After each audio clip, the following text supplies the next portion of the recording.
welcome back to Tea Time with Tea, Chapter 13, Laid Off. Today's tea is not tea, which I feel like all of you should be kind of used to that already. Today I am drinking Pinot Grigio, so cheers. It's just been one of those days, to be honest, been one of those weeks. Okay, fuck, it's been one of those months, it's been one of those years. So we're drinking a little bit more wine. I'm not drinking red these days because I started getting a headache. And I don't like anything too fruity either because I'm like not really into the sweet stuff right now. So I feel like this Pinot Grigio is the perfect kick. But all right, thank you guys once again for joining me with Tea Time with Tea. Today's chapter is going to be me sharing my story as to everything that happened with being laid off from you know where. Last chapter 12, leadership, it was kind of weird because I recorded it, God, I think it was less than a week before I got my phone call, and I just watched it a few days ago again, and it's just so weird because I'm like, I was such a different person, and even the way I'm talking about leadership and my position, I'm saying my role. Well, obviously now filming this one, I don't have a role to go back to. I don't have a job to go back to, a position to go back to. So that's why I felt like this one was more necessary to do as the follow-up, because last leadership one, it brought me to tears because at that moment, I didn't think that I'd be getting laid off. I didn't think that I would not be going back to Disney. Like, why would I have thought that? But now I'm like a totally different person, different perspective, just different everything. So yeah, I'm going to kind of share that with all of you. I might cry because, as most of you know already, it's been a rough, I think now, today's Friday while I'm filming this. It's exactly 3 weeks since I got the phone call. So I'm going to kind of share the last 3 weeks with all of you. So yeah, let me take another sip because this is going to be a wild ride. All right. So where do I begin? It all started when that email came out. When that email came out about announcing that you know who was going to have all the layoffs. And I remember I found out about it through Selma's post on Instagram, and I went straight to my emails. I read it and I had a panic attack. I freaked out. I started crying instantly. I remember calling Sean, like he wouldn't answer. Like I think I forwarded him the email so he could read it. I'm like calling my mom, sending my sister the email, like, oh my God, like, what do I do? What's happening? And I like Facebook and Instagram just start blowing up with all of this, right? In my heart, I knew my team, my family, my department, I knew we were going to be hit first. It was almost inevitable because we are one of the few, I think we're one of the very few departments that does not make any money. Not like obviously food and beverage or, tickets or front booth or whatever they're called. Sorry, excuse me, I don't mean to be rude, but I can't think right now. But yeah. So I instantly started crying, had a panic attack, texting all my close friends. They're texting me. One of my good friends who I hired in with, I won't say your name, but I'm sure if you guys follow me on Instagram, you already know who it is. He texted me within the first, I would say a half an hour, and all he said was, "I'm so sorry, Tiara." So that made me cry even more because obviously he knew that my department was going to be cut, because he works in merchandise. But when he sent me that text message, I was like, fuck, it's reality. So, I found out the first day that one of my good friends who works at the hotels, who's a chef, got laid off. And I remember thinking, like, what the heck? Aren't they going to need chefs? Like, that's not, I mean, people are going to eat regardless, right? Like, that was my thought process. And when he messaged me and told me he was called, I was A, shocked that they let go a chef. I was B, shocked that they started making calls literally within hours of that email being sent, and just shocked that this good friend of mine who I've been working for years with will no longer be there. So that was the first one. Obviously, once again, Instagram, Facebook is going freaking crazy off the wall the next day. Everyone's posting about it. It wasn't my department at that moment that I had really seen. I think we had a few people who did get called, but it was other people. And obviously, I'm friends with so many different people from all around the resort because I did, oh my God, how many flashbacks? 9 flashbacks. So let me give you a quick rundown of what exactly Flashback is. It's kind of like a talent show where there's 4 teams that competed against each other. You know, we sang, we danced, we act. I didn't sing or act because I can't do those, but I did dance every year. They just got a bunch of cast members from all around the resort to partake in it. So I had a lot of friends from all of them. They were family. You know, we rehearsed for about 3 months out of the year. But anywho, yeah, so I started seeing people kind of dropping like flies on social media. And of course, I have a bunch of different group messages going on from different people I work with.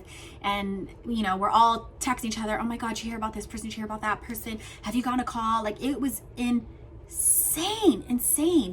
My husband ended up leaving work about 2-3 hours early that day. Because he knew I was not doing good. But thank God he came home and got to like be with me while I was having like the craziest anxiety attack. And then he was gonna stay home the next few days, but I told him, I was like, no, like right now in my heart, I don't feel like I'm getting the call yet. So don't waste, you know, your time off or anything until like we know for sure that this is going to be happening. And then I remember posting on, so that email came out on a Tuesday. By this was Wednesday already. Thursday, I posted, Thursday, or maybe it was Wednesday night. I don't know. Either way, I posted on Instagram and I was like, hey, praise and character people, like, our time is coming in the next few days. Like, just be ready. Because in my heart, once again, I'm really strong into intuitions. I'm really strong with my gut instincts and stuff. So I just felt it in my heart, like, okay, like our calls are coming through. Sure enough, on Thursday, my team started dropping, and it was heart-wrenching. It was so heart-wrenching to see on social media everyone just falling, and I couldn't do anything to help. And I think that was one of the hardest things for me, because as you guys know from watching my Empath Tea Time, I like helping people. I like being there. I like to support them. I like to fix things. And this was something I couldn't fix. I had no control over what was happening to my family. And that's what it felt like. I was almost like I was drowning and I couldn't grasp any air. You know, I'm like starting to take notes on my phone, like, okay, what trainer now? What trainer? Okay, who else is getting called and who's getting text messages? While I'm reading social media, right? I'm like obsessed with it at this point. Like, I just could not take my eyes off of Instagram and Facebook because I'm watching all the people literally posting and posting and posting. And those group messages on my phone, and I'm like, I remember I would call my mom and she'd be like freaking out, like, oh my God, did you get the call? And I was like, no. And she's like, oh my God, you scared me. I was like, Mom, like, as of now, I'm good. And I was like thinking, I remember considering like, fuck, should I not even call my mom or sister? Because I'm literally freaking them out. Mind you, while I'm checking my phone, any freaking weird call that was coming through, the only good thing was, thank God, most of my spam calls are 559 because I still have my Fresno phone number, my area code. So I knew the call wasn't going to come from a 559 number. So most of the time I was pretty clear on that. But my counterpart came over that night, Thursday night, and her and I were talking, and we both knew, like, okay, if you get the call, then that means I'm gonna get the call. If I get the call, that means you're gonna get the call. As of right now, we're in the clear. We got this. She was doing a lot better than I was. I was still crying and frantic and anxiety attacks and the whole 9 yards. I kid you guys not, I cried every single day. Every day. I was freaking out, and it was primarily people didn't understand because I had so many people telling me, Tiara, I'm sure you're fine. They're gonna need your role, like you're a training specialist, like they're gonna need that. Like, what's the first thing that's gonna happen when the park opens back up? They're gonna need a parade, and they're gonna need a training specialist. And I remember telling everyone, like, you guys, you don't know that. Like, none of us are safe right now. Like, none of us. Like, and I remember one of my friends like, Tiara, I'm sure you would have been called by now if you were going to be let go, because at this point, like, most of the senior managers and anyone in leadership had already been gone. And I kept telling them, like, no. In my heart, I know it's not done. In my heart, I know I'm not in the clear. And, everyone kept saying, think positive. And I'm a realist. I'm not gonna, sugarcoat things. I'm gonna say it how it is. I'm gonna feel how it is. And I knew, I'm sorry, but no matter how positive I could think of that moment, I knew it was not gonna stop me from getting laid off. So it was hard, everyone telling me, oh, I'm sure you're fine. Oh, they're gonna need you. Oh, I'm sure you're clear. They would have called you back. I mean, like, literally everything. Stay positive. I'm sure you're great.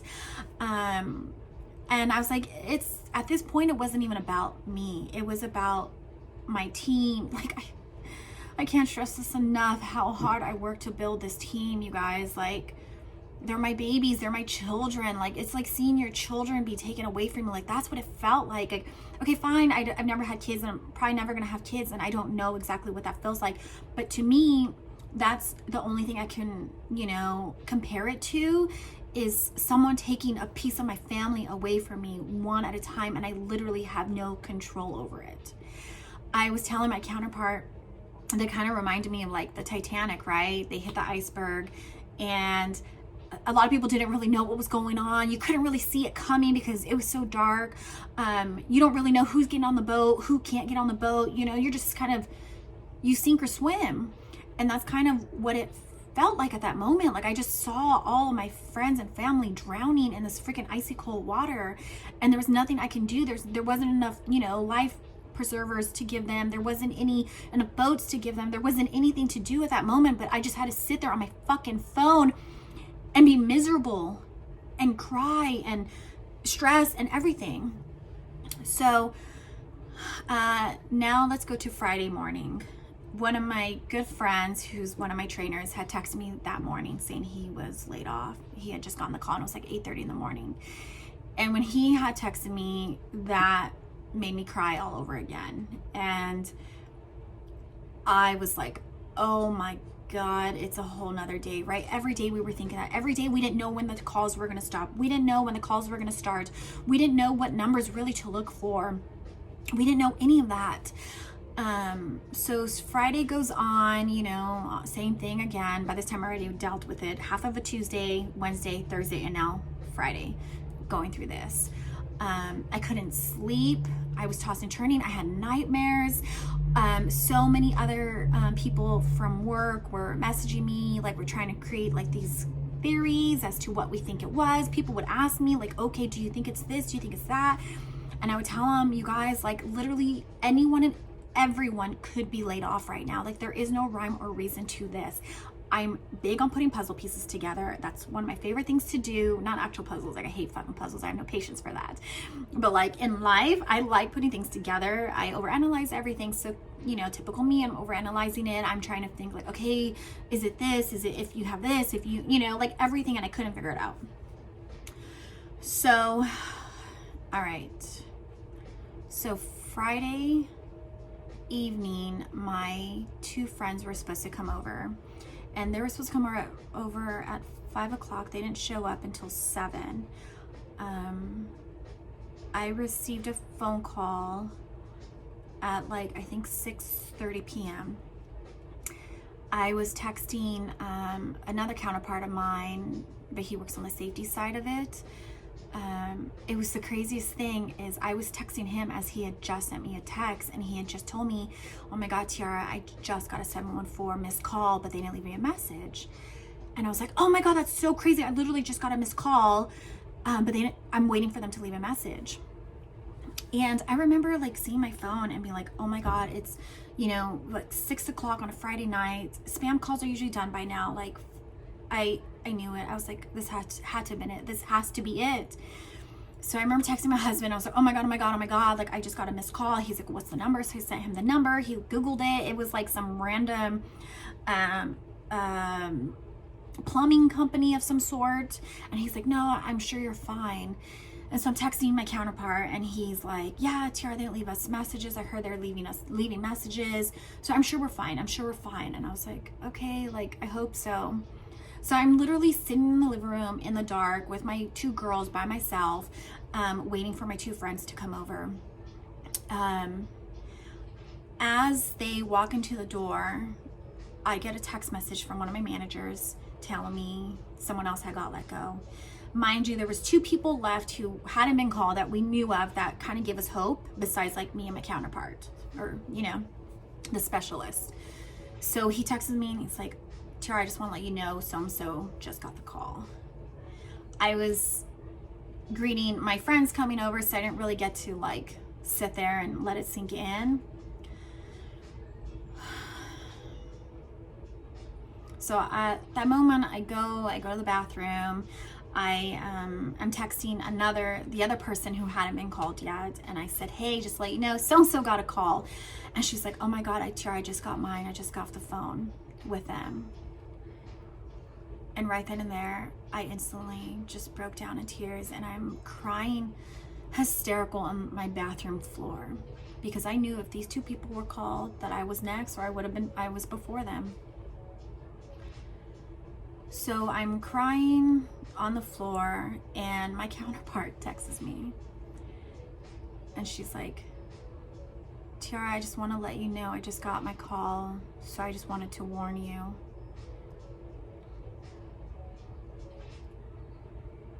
And that's when I lost it. I felt like someone ripped my heart out of my chest. I felt like a family member died, and I couldn't do anything. So I text my manager, and I said, you know, so-and-so and so-and-so got the call. And he was like, well, I'm sure you're fine, Tiara, doesn't mean anything. So as he's saying that, I get my second phone call, and I'm screaming on the floor, couldn't answer it. And then I get a text message saying, hi, Tiara, this is blah, blah, blah from you know where. When you get a chance, can you please give us a call back? I screenshot it, sent it to my manager, and he was like, Tiara, like if you can't do it today, like wait till Monday and you can call him back.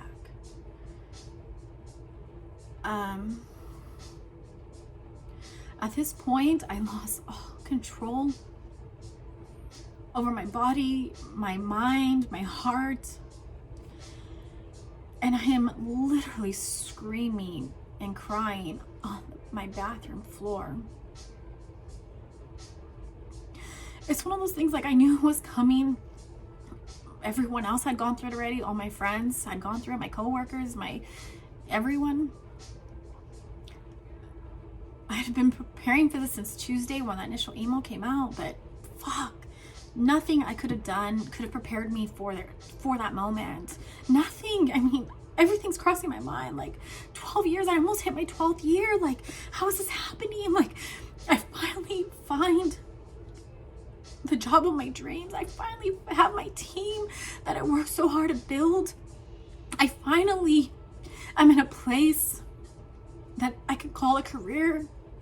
After all the bullshit I went through to get to where I was, all of it was flashing before me. My mind was going insane. I just couldn't breathe. I was hyperventilating.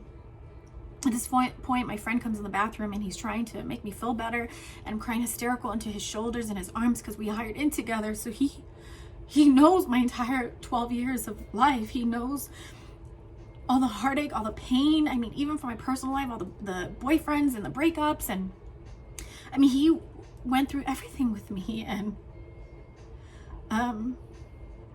which helped, but almost made it worse. So at this point, Sean wasn't home yet, and thank God he was already off, so I knew he was going to be coming home soon. He finally comes home. He comes to the bathroom, crying to him. My friends end up leaving, because obviously who wants to be here with a fucking crazy, psycho, emotional person on the fucking bathroom floor? I just remember thinking, like, I can't do this. I can't fucking do this. I can't call him back. I can't hear it. I don't want to hear it. Like, how it honestly was like hearing a loved one in the hospital and them calling you to tell you that they had just passed. Like, I'm sure to a lot of you, you're probably thinking, oh my God, Tara, it's not that dramatic, but you don't understand the severity of what it felt like to me. You don't understand the passion and the love and the dedication I put into this company for 12 years, or 11 years and 11 months. 11 is supposed to be a lucky number, right? But clearly not for me. That's what it felt like. I'm being honest with all of you. When I posted on social media that it felt like my heart was being pulled out, like I meant it. I truly meant every word. So about 2 hours had gone by now since the original phone calls. I'm still crying by the time we go in the living room, and I don't know what to do. I'm asking Sean, like, what do I do? Like, I can't even see myself being better by Monday. Like, how in the fuck am I gonna go all weekend? And then, okay, yeah, I'm fine now. Let me give him a call on Monday. I'm the type of person where I just need to rip the Band-Aid. That's just how I do things. I mean, I have crazy anxiety, which you know. I'm freaked out by everything. So the only way I can ever accomplish anything is just by fucking doing it. That's just how I am. And I texted the number back and I said, hi, I have severe anxiety. I've been crying the last 2 hours. Is there any way you can give me this information through a voicemail or through an email? The person responded back and was like, I do need to talk to you for a little bit, but then I will give you all the information through email. And I wrote back and I said, you need to be quick.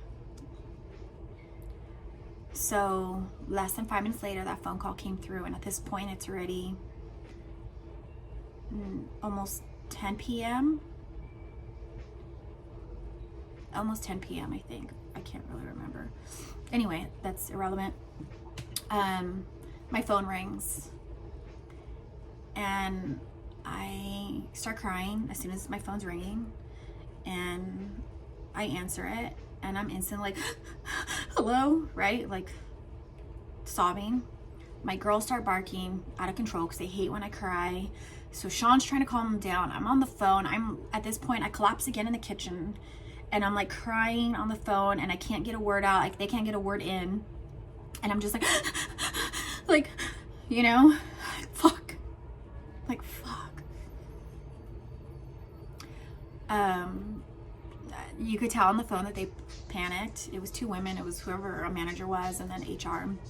And she's like, oh my God, Tiara, like, just give me your email, just give me your email. And I was like, it's Tiara, whatever it is. And then she was like, do you want a counselor to call you? And I'm like, no, like, I don't want anything. And I said, I just want my job back. And she didn't say anything, because what the fuck is she gonna say? She doesn't even know me. It's not even someone who I've ever worked for, I've ever worked under.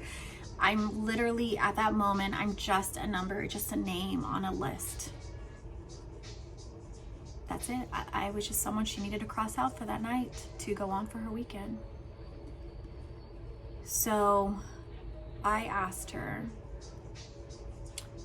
why did you wait to the last minute to give me a call?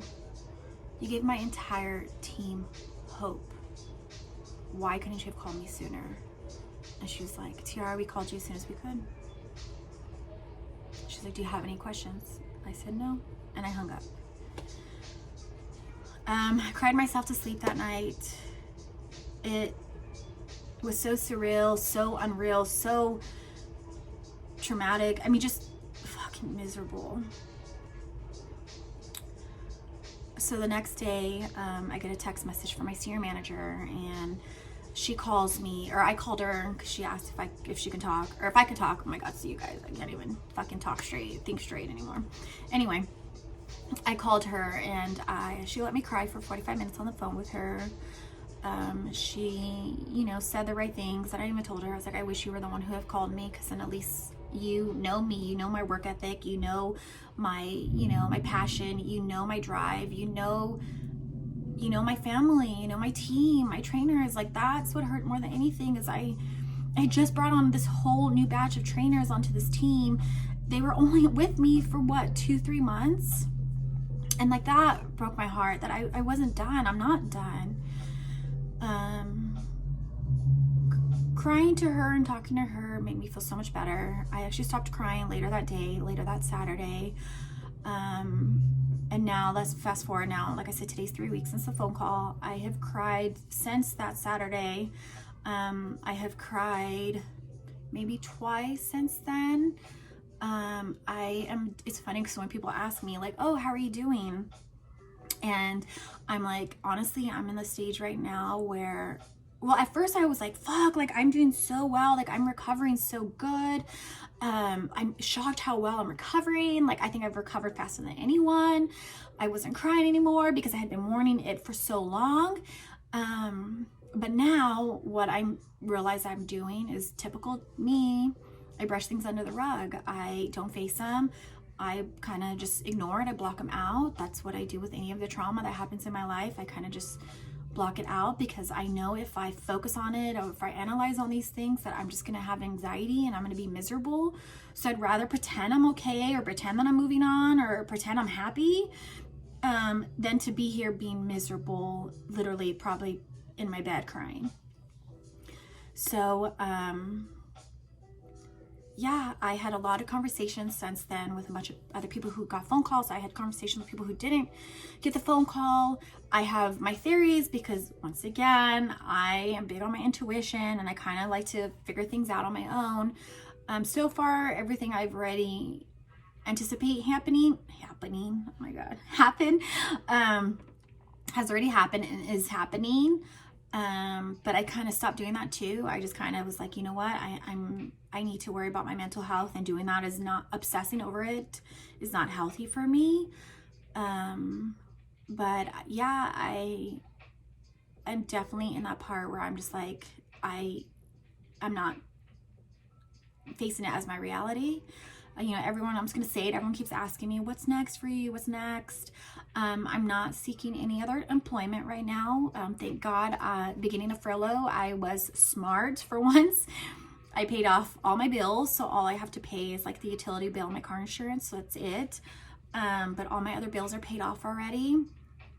Thank God for my husband and working at Nike. He is supporting and paying for rent, which he's always done anyway. So whatever money I do make in unemployment, I am, paying for the girls and stuff like that, like any fun money. I do know my unemployment isn't going to be there forever.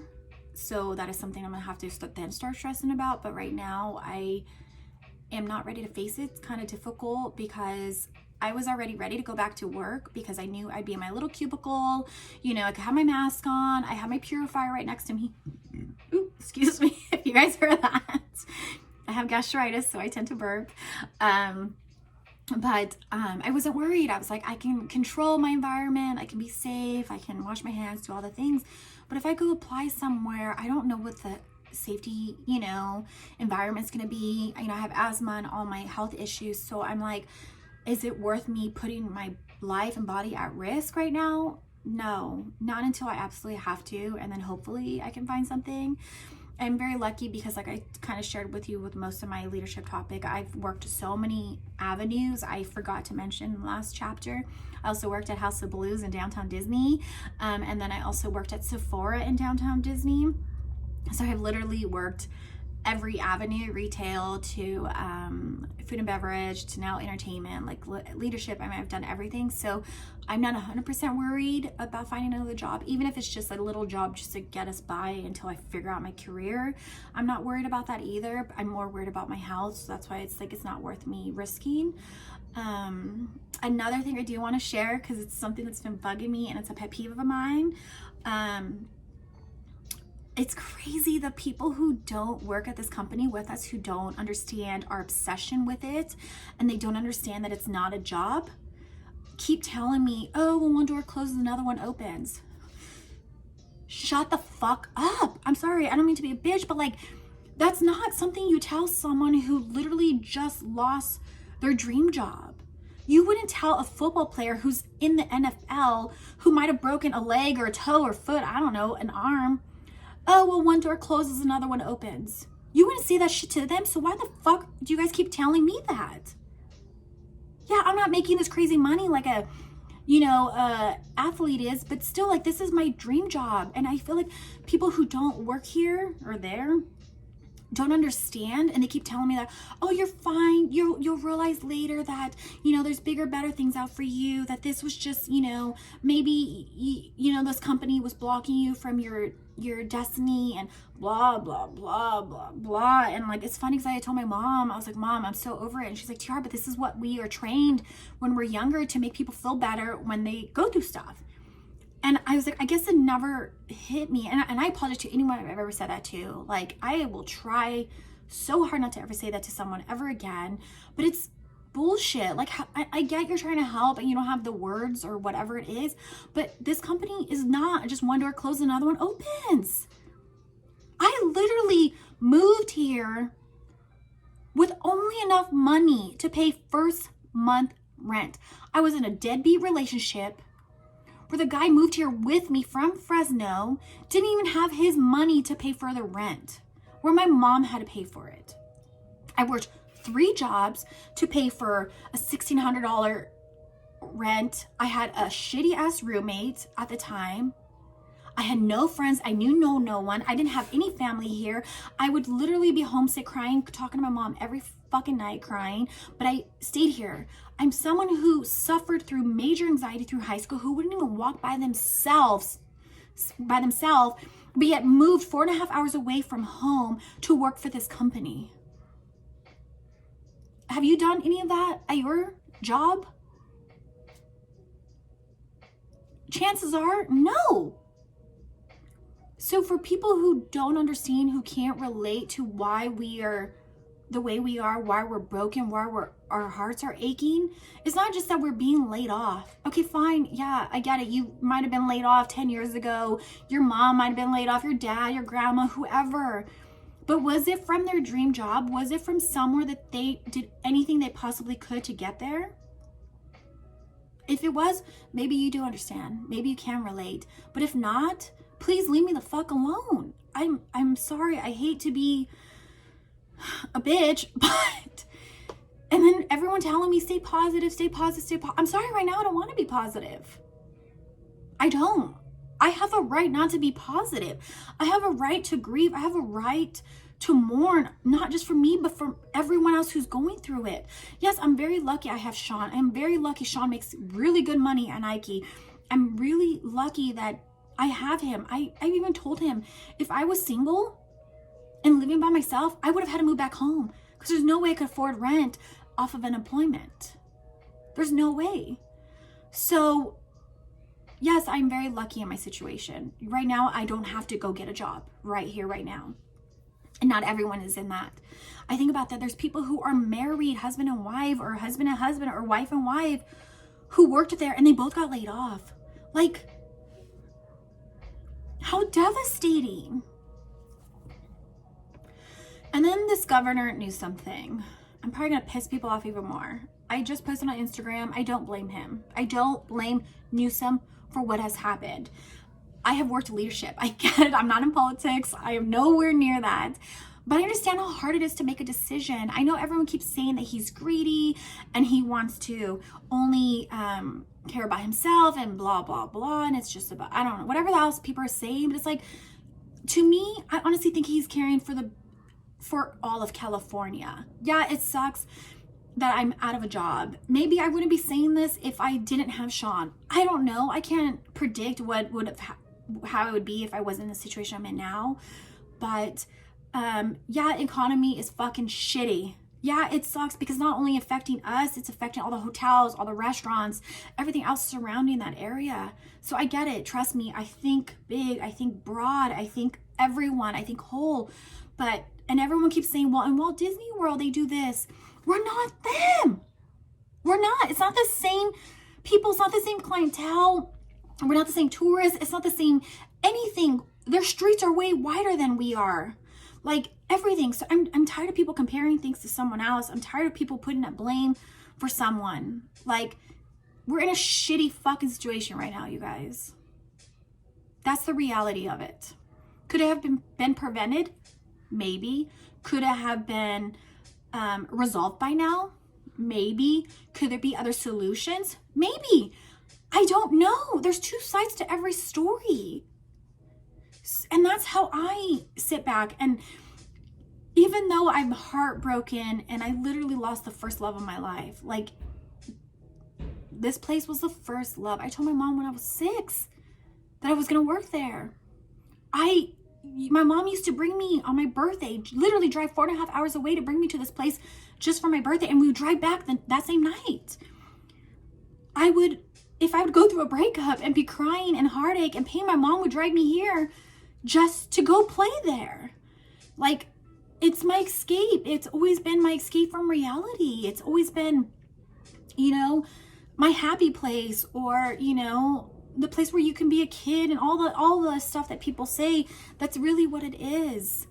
So I get it, but I mean, shit is just fucking shitty. Once again, I know I'm gonna piss people off with this tea time because I was very open and honest with all of you, but I still blame the president on everything. He's someone I will blame because he's a racist fucking son of a fucking asshole. Excuse my French. But I think it started from him, but I'm not gonna get into that. So right now, this is kind of where I'm at. I am still aching. I am still in denial or not, or I don't really know where I'm at. This isn't the only thing going on in my life. I mean, baby Rainbow's been sick. I've had other things. I'm losing my freaking hair like it's nothing. So it's just been a tough time, and I'm gonna ask all of you who are watching this, whoever takes the time to watch this, if you follow me, if you don't follow me, please follow me. Because I want more people to watch Tea Times, and I want you guys to give me your input on what you think I should have for the next ones, and so on and so forth. But this is me. I am true. I am raw. I am open. I am vulnerable. I put all pride aside because I don't give a fuck. I'm a Scorpio. Today's day 1 of Scorpio season. My birthday is in 2 weeks. But obviously when you're going to be watching this, it'll be, I don't know, still before my birthday. But anywho, I kind of lost my train of thought because I'm like going way over. But be patient with me. Give me grace. That's one thing I have to keep begging people, because I feel like everyone's like, Chara, you're so strong and you can handle this and you can overcome this and be positive, be positive, be positive, and stop being so negative. It's like, that might be how you cope, but let me fucking cope with this situation the way I want to do it. Yeah? So I'm going to ask I might be sounding super crazy right now. I'm human. I bleed. I hurt. I burn. I have anxiety. I have depression now more than ever. It's not even the icing on the cake anymore. I feel like I've had so many fun. This cake is like, I don't know, 100 layers high already of icing and fondant and all that nasty shit. But that's pretty much it. Thank you once again for I'm such a mess. Thank you for watching Tea Time with Tea, chapter 13, being laid off. And that was my story, and I'm sticking to it. Bye.